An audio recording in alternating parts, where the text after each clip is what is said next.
People will stop me all the time, ask me these different questions, but most people have a question like, what does it take to get rich and happy instantly with no effort? Some version of that question. And I'll usually look at them and say, do you really want to know, or are you just asking? And when I say that, you see them kind of freeze for a moment, like he may tell me and I might have to work. But I really want to tell you what I really believe it takes to be rich and happy. Now, most people think rich is just money. But I know a lot of people have a lot of money and they're broke.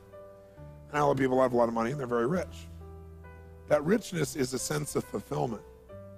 See, a lot of people have, quote, succeeded supposedly on the outside, but they're not fulfilled. And I'm here to tell you that success without fulfillment is failure.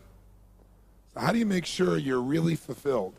I mean, because it seems such an elusive thing for most people. Most people, they think, okay, if I succeed, then I'll be fulfilled. And they succeed and they're still not fulfilled. Or finally, if I have a kid, then I'll be fulfilled. And they have the child and it's great for a while and they're still not fulfilled. People are always looking for something more. And I will say to you that there's only two things that will give you fulfillment long term. We may talk more about this tomorrow in more depth, but we all have 6 needs that must be met. All human beings have them. We all have different goals, different desires, different ways of trying to make ourselves feel good, but we have the same needs. And the first need that everybody has is the need for certainty. We all have a need for absolute certainty because certainty is a survival mechanism. You have to have a certain amount of certainty to even function. Like right now, if you weren't certain these lamps, these lights up here were going to hold up, or the roof was going to hold on, then you probably wouldn't be listening to me a whole lot right now. Because without a base level of certainty, the floor is going to hold you up, you can't function. And how many of you have ever been in the place, by the way, where you had so much uncertainty in your life that it just freaked you out, like uncertainty about your job or your career, about a relationship, and it made you crazy inside? How many have been in that place where you had so much uncertainty it made you not say I? So everyone needs a base level of certainty. Now, we all try to get that certainty in different ways. So we have the same need worldwide. It doesn't matter who you go to, what country, what culture, what language a person speaks, what their socioeconomic background is. Everybody needs certainty. It is a human need, not a desire, a need. It's built into the human nervous system. But we all go about getting it differently. Like some people try to get certainty by having a routine that's the same every day so then they can be certain how it's going to be. Some people try to get certainty by, surrounding themselves with people that they're smarter than. So they feel like they're always in control of the situation, or by trying to control everyone. Some people get certainty by faith. There's no certainty, so they get it by having trust that they're guided. Everyone has different ways. Some people get certainty that they can be comfortable. That's the basic level of certainty, is that you can avoid pain and you can have some pleasure. Base certainty is just that certainty you can be comfortable. Most people get that by smoking or drinking or something like that. So everyone's going to find a way to meet their need. You've already found ways to get a certain amount of certainty in your life, or you wouldn't be listening to me right now. But the question is the way you're doing it, the way you're getting the need met, is it empowering you or disempowering you, or is it kind of neutral? If you're using drugs or alcohol to get certainty you can be comfortable, it obviously has many, many negative side effects. If you're using faith, it's a different one. If you're using your sense of identity, like, boy, I'm certain, not because everything around me is perfect, but I'm certain because I've always found a way. So my identity is I find a way, and that gives me certainty. So some ways will empower you. So now here's the interesting thing, though. When you get absolutely, totally certain about something, you know what's going to happen, when it's going to happen, how it's going to happen. Let's say in a relationship. You know what's going to happen, what they're going to say, when they're going to say it, how they're going to say it, what's going to occur. When you finally have this ultimate goal of certainty, this need, where you really feel like you're satiating it, you're fully meeting it, then what happens? You feel what? Bored. Right? So all of a sudden this thing you wanted so bad, this is funny because people go out and they work so hard to get what they want, then they get it and they're unhappy because now they're bored. It's like most people think the secret to life is make enough money so you'll never have to work again. And the truth of the matter is, if you spend any time with people who have achieved that, you'll find that they're miserable. And they usually start another business or do something else because that is not the secret to life. Because they get bored out of their mind and want to pull their hair out because everyone needs to grow and to be stimulated. So while we want certainty, when we get absolute certainty, we go nuts. And that's because God has a sense of humor and gave us a second need, the need for uncertainty, just to really screw you up a good, right? Just to see if you were paying attention. We have a need for certainty, but we simultaneously have a need for uncertainty. We have a need for variety. We have a need for surprise. We have a need to have things that we're not expecting happening. It creates excitement for us. That's what adventure is. If you know what's going to happen, when it's going to happen, how it's going to happen, it feels good for a while, then you're bored. You got to have surprises in your life. You got to have those things that make you grow. When you know what it is, it doesn't require growth. You can predict it. But when you're not sure, now you have to grow to deal with the uncertainty. And that growth is what makes us feel happy as human beings inside. Now, you can get variety by doing drugs also. Change your state. You can get variety by going to a movie. You know, why do people go to movies? Because it gives them certainty and uncertainty. They're certain they're not going to die, even if the guy in the movie does, right? And yet they have variety. They can vicariously experience all this adventure and surprise and so forth inside that film. How many of you have ever rented a video of a movie you've already seen? Have you ever done this? Say aye. Now, why rent a movie you've already seen? Answer, because you're certain it's good and you're hoping you forgot enough that there'll be some variety, right? So these two are a paradox, aren't they? They seem to be antithesis of one another, and yet, as a human being, we need to have both of them to really feel good. The third and fourth human needs that all people have are number three is the need for significance. Need for a feeling like your life is significant, it's important, it's unique in some way, it's special, that your life has some kind of purpose. So we all have the need to feel significant, unique, to feel like our life has some kind of meaning. And what's interesting is, how do you go about it? You know, you can go about it by tearing everybody else down. I'm great because you're horrible. You know, there's two ways to have the tallest building in town. One is tear down everybody else's building. Right? That's what some people do. Other is work harder and build a better building. Right? Work like crazy. When everyone else takes lunch, you go for it. So what a lot of people do is to feel significant is they tear other people down, because then they can feel important. Like if you're moving backwards, I must be moving forward. There's an illusion there. Or you can get significance through violence. Why has violence lasted so long in humanity? Because it meets most of our needs in a very negative way, but it meets it. Listen, I have no education, no background. I live in the hood. I pull out a gun, stick it to your head. Suddenly I am significant. I didn't need education. I didn't need background. I didn't need to create any rapport with you. We have rapport, all right? You're going to respond to me now. I'm significant, and I'm certain that I'm in control of the situation, and I got some variety because this is a unique situation where anything could happen. Meets three of my needs. Violence has been around in humanity's experience forever because it is a way to meet needs. A derogatory way, but it works. And since it works and doesn't require much effort, especially now with the tools of violence, where if you and I had a fight before and I had to punch it out with you, there was some consequence. But now with a high-powered rifle or something that can shoot off 100 shots in about a minute from a distance, I can be a coward and I can still feel significant. I can do whatever I want. There's no consequence to me. You can also do it in neutral ways. You can do it by, you know, dressing really uniquely, right? Like you have a unique style that makes you feel unique and significant. You could do it by skill sets. Having skill that no one else has or is very unique. You can do it by buying more toys. You have nicer cars or homes or something like that. You could do it by getting more PhDs, more degrees, more results that you know. You have that thing next to your name so you're significant. Every one of us finds a way, right? Because we have to feel significant. Everybody needs this. The only question is how. Some people do it by saying, I am a Christian or I am a Jew or I'm a whatever, and I'm more unique than you. And then religions fight about who really knows the name of God and kill each other in the name of God. It's an interesting process that sometimes happens. It's happened in most major religions of the world. Because people are basically fighting over who's more significant to the Creator. Interesting thought process human beings have. Now, the interesting thing is to be significant, you can do it in neutral ways, positive ways. You can do it by having more compassion and giving more than anybody else. If you give so much, sure enough, if you know you're willing to give more and you're more honest and more real, that makes you feel unique, makes you feel special, and that doesn't have any downside, it only has upside. So you got to figure out, you're going to find a way to be unique. The question is, do you do it through cars and homes? Do you do it through achieving? Do you do it by the kind of love that you share? Do you do it by, you know, doing something with people that makes them feel like you're superior? What do you do? But you do something. You do many things to feel significant. But the problem is to feel significant, to feel unique, you have to be different than everyone, and that, of course, violates the fourth human need because God does have a sense of humor. And the fourth human need is the need for connection and love. So while you're busy trying to be unique, and I have so many clients, super achievers in the culture, you know, actors, actresses, business people at the top, athletes, who their whole life they wanted to be unique, and then they got this total uniqueness, and now they have no connection because they feel like everybody's trying to get something from them now. They don't really feel the love and connection they wanted, which is the fourth need. Because to be unique and different, I have to be apart from you. This happens in people's intimate relationships all the time as well. Someone says, oh my God, I really want to be at one with this person. And then they start feeling at one with a person, and they love it for a while, and they go, oh, wait a second. I feel like totally loved and connected, but who am I? How am I unique in this world? I'm losing my identity. And then they freak out and pull back from the relationship. Because what they're trying to do is meet two needs simultaneously. You can get connection by being sick, and then everyone will come and pay attention to you. You can do it by creating problems. If you don't give a kid attention for doing something good, they'll do something bad to feel that you really care and you love them, to get your attention. And by the way, all adults are big kids. They do the same thing. Same thing as a child does. Sometimes a little bit more dramatic, sometimes a bit more painful, but the same things that kids do. Because basically most people are still 5 years old emotionally. So we respond the same way. Most of us are not directing. We have this great facade, but inside we're this little kid. So now here you are in this situation where you want connection. What else can you do? Well, you can have connection by just loving people. You can have connection by way of being in nature, or connection to God through prayer.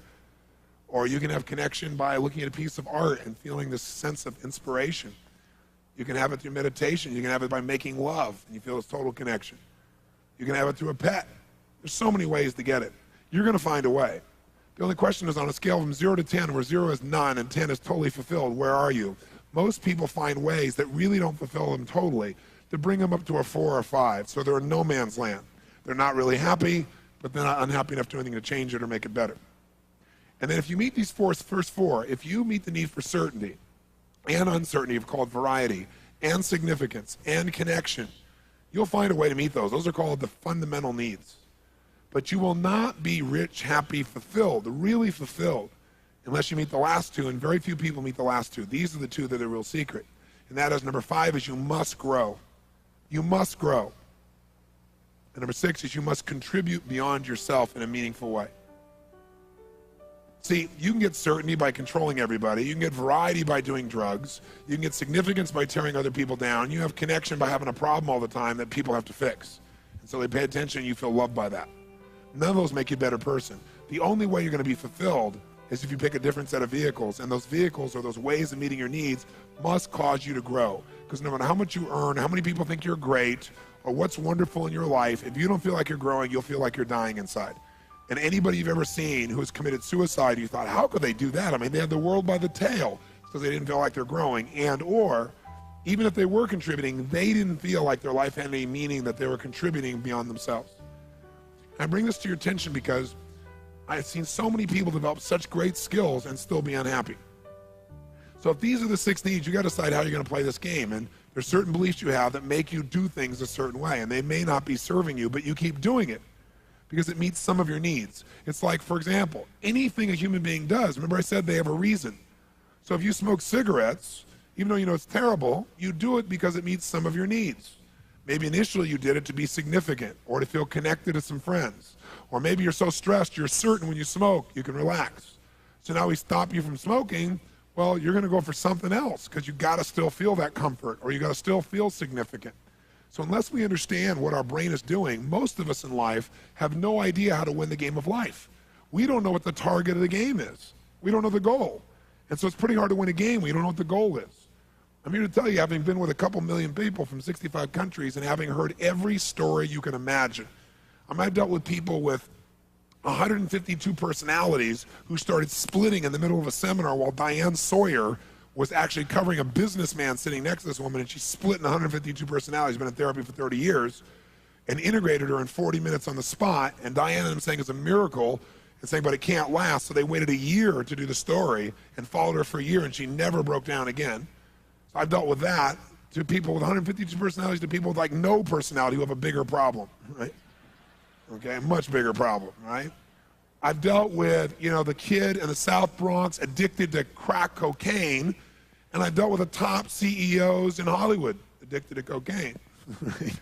I mean, I've seen it all. And there's nothing I haven't seen. I've seen people physically abused, emotionally abused. I've seen everything you can imagine to see. You don't have to be bright to see there are patterns. And all these patterns are just trying to meet these same 6 needs. And most people don't know what they're after, so it's kind of hard to get your outcome when you don't know what it is. So what I want to talk to you about for a few minutes here is those last 2 called growth and contribution. Because those are the ticket to freedom. And then we'll go through some fun skills, but I want you to think about your philosophy of life. Because while it's great to have these tools, you need both philosophy and skill to make your life work. If you've got great skill and no guiding philosophy, no guiding set of belief structures, then you are a person that has wonderful mechanics, but you're not really going to be fulfilled and you're not going to make a difference in the world.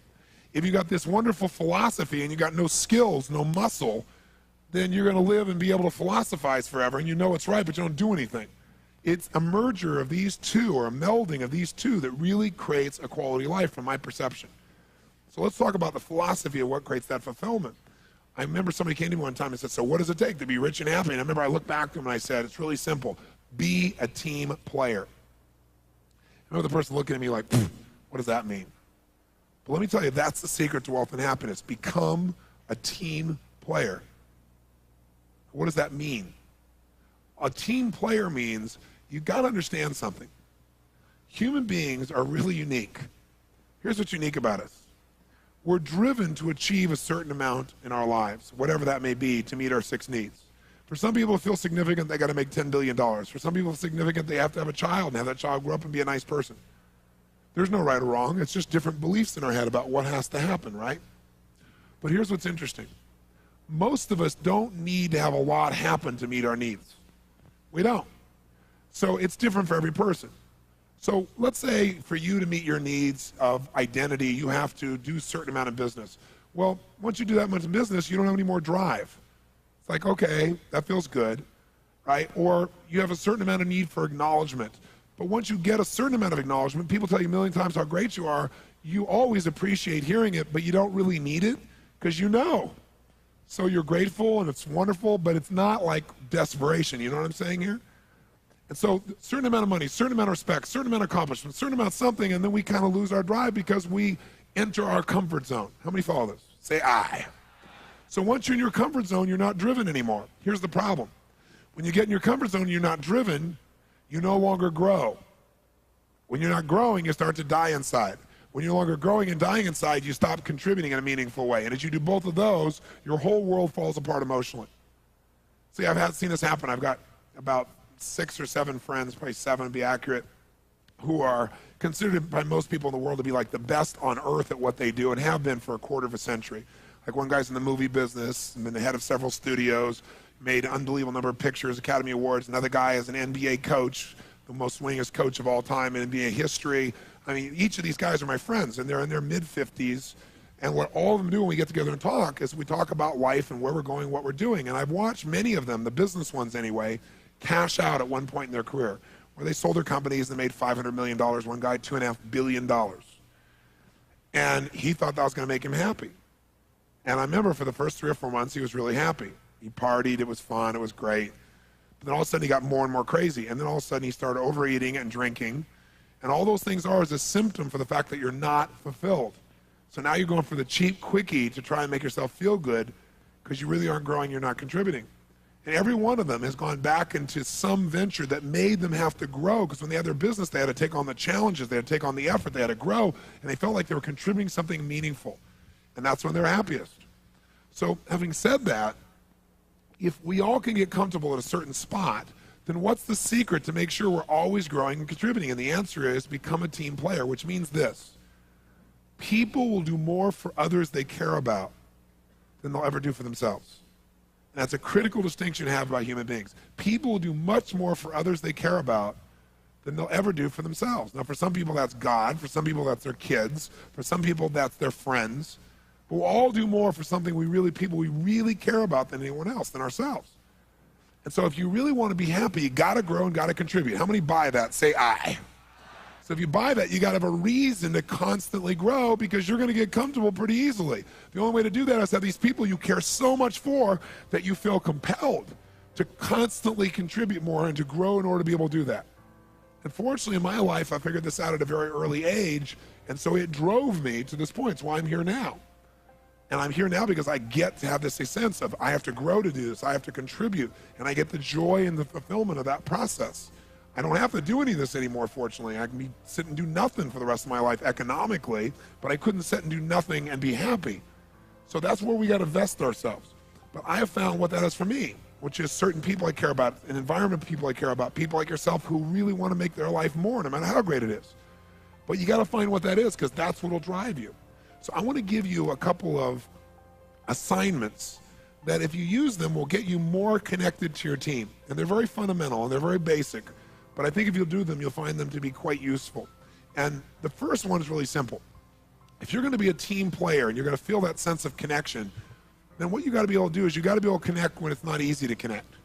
What I mean by that is, if you're in a position where someone, how many of you have somebody in your life from your past where maybe you were good friends at one point, or lovers, or business associates, but you're really close with this person, and then one day something happened. And when that happened, it changed your life forever in your relationship, and maybe you've never spoken to them again since that day. How many have somebody like this somewhere in the back of your life? Raise your hand. Let me see your hands. Keep your hand up, and I want you to see what percentage of the room it is. It's about 90% of the room, okay? So what I want you to do is this. I want you to develop team-building muscles, because when you have that sense of connection, you can do anything. But anybody can be loving and friendly to someone who's totally loving and friendly to you. If you're really going to get that sense of connection, that sense of real joy, the real passion, you got to be able to connect with somebody who has hurt you or been unfair to you.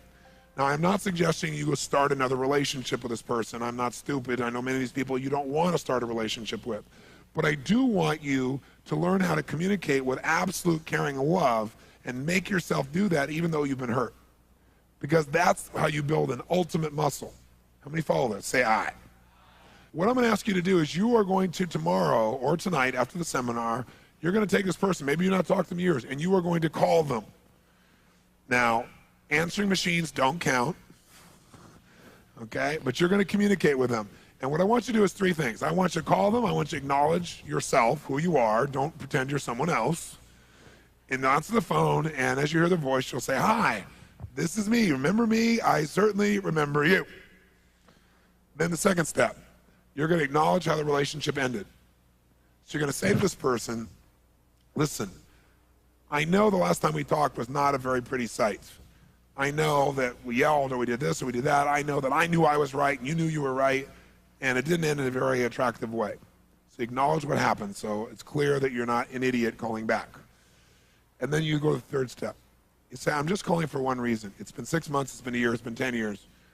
I just want to call you to tell you that while that was incredibly painful and I was mad as heck, and I still don't necessarily agree or disagree with you, I do want you to know that before that happened, we had an amazing business relationship, friendship, love affair, whatever it was. And while I'm not trying to start a new one, I just want to tell you how grateful I am for that time I had with you prior to that event. Because it was a great, great time in my life.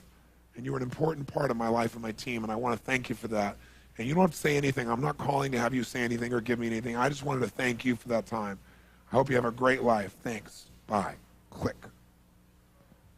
What would this do to their brain? Better yet, what would it do to your brain to actually sincerely make this call and put aside those events and associate to the good things? Again, I'm not saying start a new relationship with them. I'm not saying that. I'm saying just call and acknowledge that there was great goodness and do it from your heart and reconnect to that feeling. How many think this would be a major stretch? Let me see your hands. Say aye. Good. So then if you can't do it, you what? You what? How many are going to do it? Raise your hand. Say aye. Here's the second call I want you to make. The second call is not painful. You'll want to make this call. Before you turn the page, let me ask you, how many of you out there have had an experience where there was somebody who you're really close to, somebody you really appreciated, really enjoyed, really loved, and you didn't have an argument, you didn't have something negative happen, you just got so busy, and they got so busy, and you're like in different places, and you didn't call for a while, and the more you didn't call, the weirder it felt not to call. And then, since you didn't call for so long, it really felt weird not to call, and now you haven't called forever, and you kind of, like the commercial says, kind of drifted away. And it wasn't because you're upset with them at all. How many of you have someone like that somewhere in your life? Raise your hand, say aye. That's your second call. What are you going to do? Call them up, acknowledge who you are, do the same thing, acknowledge what happened. Tell them the truth. Say, listen, I'm calling. I'm sure you don't have any time to talk right now. We don't need to. I'm just calling to tell you one thing. And that is that I think about you a lot. That, I haven't talked to you in so long that after a while, I'm telling the truth. I didn't call for a while. You didn't call. I was busy. You were busy. And then it felt weird to call. So the reason I'm calling is so it doesn't feel weird to call in the future. Right? I'm just calling to tell you I love you, and I'm so thrilled that you're part of my team. And even if we don't talk for 2 years, I always care about you. And if you ever want to talk, I'm always here. I know you probably don't have any time, so I just want to say thanks. Have a nice night. No, that person, I guarantee, will stop you. They'll say, oh, no, I'm so glad you called. And what it'll do is it'll take a part of your life, like one thing you can finally put behind you, this thing you can put back in front of you, and reconnect with it. And I think you're going to find that it'll have a really wonderful processional effect. Like, you know, when you drop the rock in the water, it doesn't stop there when it hits the water. It has this neat little wave effect on your life. Same thing happens when you reconnect with someone you really consider to be a friend. It has an impact on things that you normally wouldn't measure in that area. How many want to make this call also? Say aye. And here's the third assignment. The third assignment in team building is I want you to make a list of all the key team members of your life. And what I mean by that is anyone you consider to be part of your team. Team can be intimate loved ones. It can be family or friends. Team can be those people you work with who you really, really care about. But I'm talking about your close inner team of people. The people that you care about, the people who have their feelings about you as influence over you. The people that you would be driven to give to and to serve, and therefore would need to grow and contribute in some way. And what I'm going to ask you to do is I want you to write next to each person's name some unique way you're going to let them know you care about them in the next 30 to 45 days. Some unique way. Because what we all assume is that everybody knows we love them, but we don't. People don't. They forget. Or if they haven't experienced it in a certain way, they don't know. So I want you to do it unique way. Because again, people do weird things. If they can't get that love or that connection in a good way, they do weird stuff to get your love and attention. So you don't want to wait till there's a challenge or there's a problem. And so I'm going to ask you to do it proactively. Now, for example, how many of you have kids? Let's see a show of hands. Wow. How many of you have teenage kids, as an example? Great. Another breed, aren't they? So now, here's what I want you to do. I want you to make your list, and I want you to come up with a unique way to make them feel totally loved. Now, let me tell you what's great about this. Number one, you'll increase your connection and sense of team. Number two, you'll have a blast coming up with creative things. Number three, you'll feel wonderful when you're doing it. And when all those wonderful things are happening, it'll affect your career, believe it or not. Because it'll affect the way you feel about yourself and your identity and what you're doing in your life, and it enriches everything. These little things mean everything. I'll give you an example. When I married my wife, Becky, I wanted to have 4 kids. I got 3 instantly. And all of a sudden, here we in a short time, we have 4 kids. And I had kids at that time. My youngest, I think, was 4, and my oldest was 17, and I was 24 years old, right? So that makes you grow up pretty quick, right? So I found myself in a place where it's like, wow, here I had this great love affair with my wife, and I really love these kids, but all of a sudden, wham, man, they were in my life quickly, rapidly, powerfully. And I had to feel how to deal with that. And it was very difficult at first, extremely difficult, because I felt like, oh, I was getting less connection. I was less significant than the kids were and so forth. It was very difficult. But gradually what happened is I loved these kids so much that it expanded my life. It didn't mean less significance, less connection. It meant I could have them from more places and at a deeper level. And now it's one of the greatest gifts of my entire life. If you ask me, are you a successful man? I would say yes. And my number one criteria is what incredible kids I have, who they are as people, which I think they've done on their own, but I think I've certainly helped to shape some of their core value structures and belief structures, which is the only thing you can shape. You can't control behavior, but you can certainly shape a good deal of what somebody values and believes by your example and your caring. And so when this first happened, I also was 24 years old, starting my career. I was doing an average of 200 days a year on the road, right? I was building and doing everything, so I'm not even there most of the time. So these kids are in my life, and I'm thinking, my God, how do I connect with these kids? How do they know I love them when I'm not there? And the only solution I could come up with was, okay, I got to be there, number one. And number two, I got to really be there when I'm there. You know, I had 4 fathers myself. And the one who I consider to be my real father is not my birth father. You know, he's not my father genetically. But the one I mentioned who passed away was the one I was closest to. And I had the least amount of time with him. But I really had what I call magic moments with him. Just moments I'd never forget as long as I live. And they helped to shape a good part of who I am and what I believe and value. And so I thought, that's what I got to do. I got to create magic moments with these kids. But I decided to do it the way I'm asking you to do it, strategically. Not like just, okay, I'll figure a way, to really put focus into it. And so I looked at each kid, because each kid has different needs to know they're loved. So as I looked at that, I was able to do it. And I thought about, I don't want to just do this with my kids. I want to do this with the whole world. So you got to decide.